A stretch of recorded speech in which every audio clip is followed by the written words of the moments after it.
الله الرحمن الرحيم الحمد لله رب العالمين الرحمن الرحيم مالك يوم الدين إياك نعبد وإياك نستعين اهدنا الصراط المستقيم صراط الذين أنعمت عليهم غير المغضوب عليهم ولا الضالين آمين. وإلى شرف النبي مددكم سيدي يا رسول الكريم حبيب العظيم انزل علينا واشفعنا يا سيدي يا رسول الله مدد يا سيدي يا سلطان الأولياء نقيب الأمة وعز الأمة سيد الغفل سيد القلم سيد الكوثر سيدي إمام شيخ محمد الفايز القسطاني مددكم سيدي يا برهان كرم قبض لنا وشيخ محمد نازم حقاني يا مولانا مهيد الدين مدد يا عبد الشام يا سيدي يا شيخ محمد نازم حقاني يا سلطان الأولياء مددكم انزل علينا واشفعنا مدد يا سيدي يا مولانا الشيخ هشام قباني مرشدنا وحبيبنا ونور وجودنا سيدي يا مولانا الشيخ هشام قباني مدد الحق يا حجة الله يا المخلص يا سيدي مددكم انزل علينا واشفعنا يا مولانا مددكم مدد يا سيدي يا مولانا الشيخ عدنان قباني مدد يا صاحب زمان سيد الله سيد عيسى عليه السلام سيد عليه السلام وسائر وسعادات المصدقين الفاتحة بسم الله الرحمن الرحيم الحمد لله رب العالمين الرحمن الرحيم مالك يوم الدين إياك نعبد وإياك نستعين اهدنا الصراط المستقيم صراط الذين أنعمت عليهم غير المغضوب عليهم ولا الضالين بسم الله النور بسم الله النور بسم الله النور في كتاب مستور كاف ها يا عين صاد ها ميم عين سين قاف إياك نعبد وإياك نستعين يا ملك الحي يا قيوم مددكم سيدي يا مولانا الشيخ مدد الحق مدد الحق مدد الحق. Asking from the endless blessings of our beloved teacher Mawlana Shaykh Hisham Qabbani, who is always present with us and as a reminder for myself as his student and for those who are following his teachings, that we are at his threshold, at his feet, and asking that he support us and to inspire all our hearts, open our hearts with that teaching from the Naqshbandi teachings of ilm al-haqaiq, the knowledge of realities, knowledge of truth, and inshallah opening towards the knowledge of the heart and layers of and levels of the heart. That Mawlana Shaykh Hisham Qabbani Madad al-Haqq ya Hujjatullah al-Mukhlis support our association and gaze over our association. Madad ya Sayyidi Mawlana Shaykh.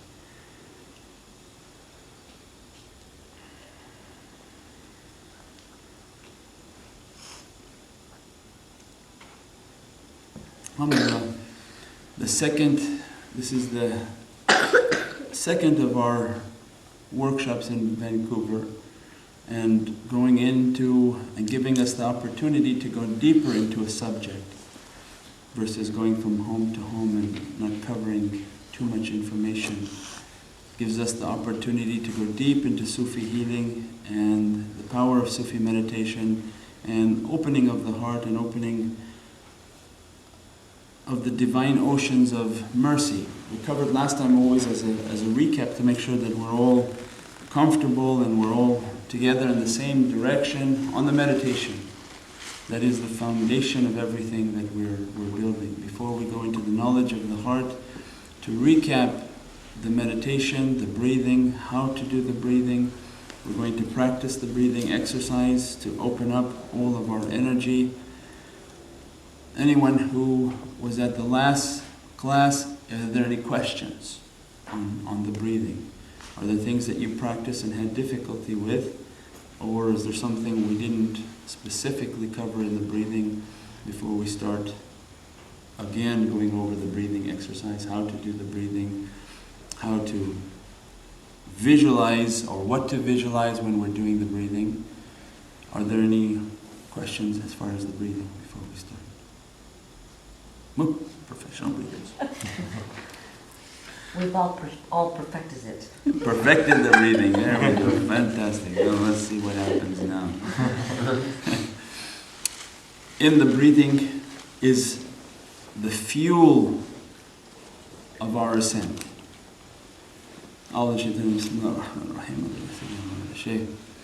Allah Azza wa Jal, when the Divine created us from His two hands and molded that clay into our form, the secret of that divine breath was blown into the clay. So what takes us from clay and makes us to be an honored creation, a creation that was created by the two hands of the Divine. The Divine is showing that example or stressing that reality that I have created you with my two hands. And from that point of clay to the point of your reality, then it is the divine breath that sets you apart. It is the divine breath that gives our existence and nobility. So how do we recognize that breath? Is the qudra, is the power. So anyone trying to reach towards that qudra, power, and it's not the material power to have power over people. We're talking about the divine power to reach towards that divine presence, divine kingdom. It's all in the secret of the breath. Mastering the breath, understanding the breath, appreciating the breath. So then it becomes the foundation of our practice. If we have difficulty in the breath and how to do the breathing, feeling comfortable with the breathing, then everything else that we build upon that is going to be difficult. There's going to be flaws, like in construction, that something else is going to be lopsided and you find out later it was the foundation wasn't laid flat. So the breath is our most important. The secret of the breath and the power of the breath that's coming onto the lungs, the energy that's coming onto the lungs, and purging all the negativity, cleansing the body, cleansing the blood, cleansing all of that reality. That blood has to go pure and purified back into the heart. So it is the essence of our way, and realizing its importance and not underestimating. Sometimes something so simple, you say it's too simple to be the reality. I'm looking for something complicated. And we make our lives complicated, which is not. The most basic function, if done properly, opens all the realities, which is breathing.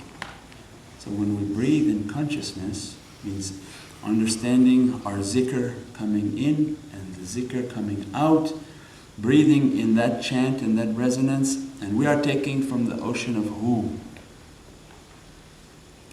Who, the essence.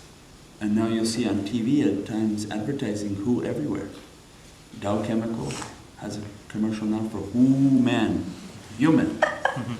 It's not even, I never saw that before. It means that it's time and the divine is sending out its advertising, its marketing, that if you can connect to that ocean of who, it is la hawla wa la quwwata.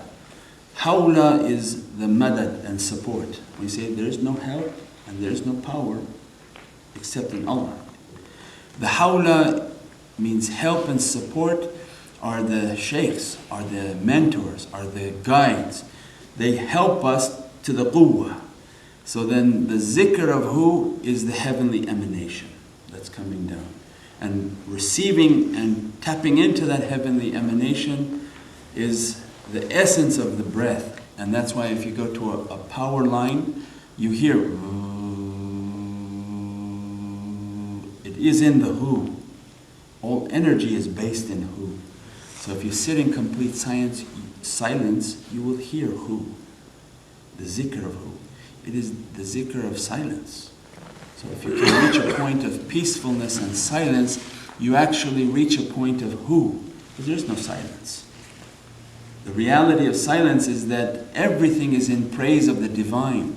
We leave the physical sense of hearing to the spiritual sense of hearing. The spiritual sense of hearing is going to unlock for us the reality of the zikr of who.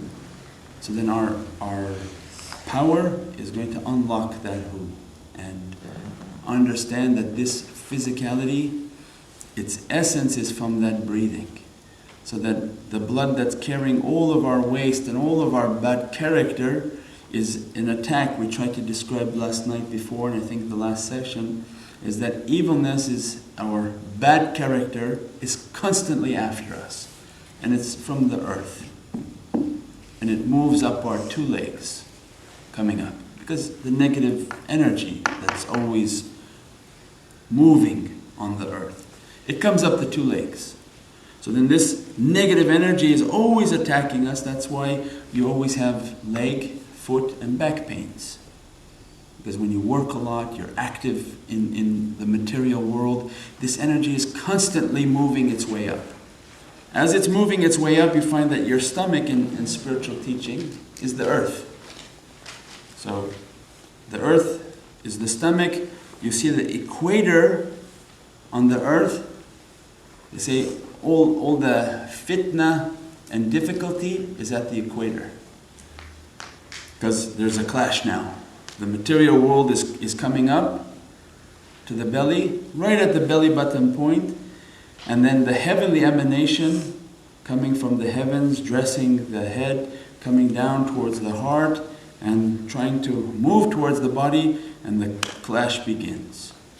Your material desire, the lower life, and what people do with their lower world, and then the higher is the aspiration and the heart. So the higher order is the heart, and what the heart wants should be for divine, and the lower is what happens on earth, and that's why the lower part of the body. So this clash is then coming now at the midpoint, and they're fighting. Heavenly emanation wants to direct us towards heavenly life because the soul and the soul's eternal journey. And the material world and the physical body is made from the material world and wants to enjoy its pleasures. So its only focus is the material world because it's the clay. And it takes its pleasure in the clay. So the battle in our spiritual struggle are these two forces.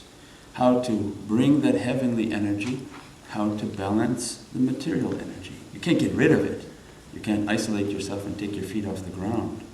But what you can do is understand what's happening in the clash. So then we view ourselves as the heavenly kingdom, the upper quadrant. This is the upper triangle, we said before, from the Star of David. The lower triangle is from that midpoint down towards the genital, being the apex of the lower triangle, and our material life. That's how you bring life into this material world. And then the apex of the upper triangle being the third eye, that you use from your right breast, your left breast, are the support of your belief, of your soul, and the apex of that will be your eye of intuition. If all of that is opening, then opens the eye of vision. It means you see what people can't see. Opens up that spiritual reality.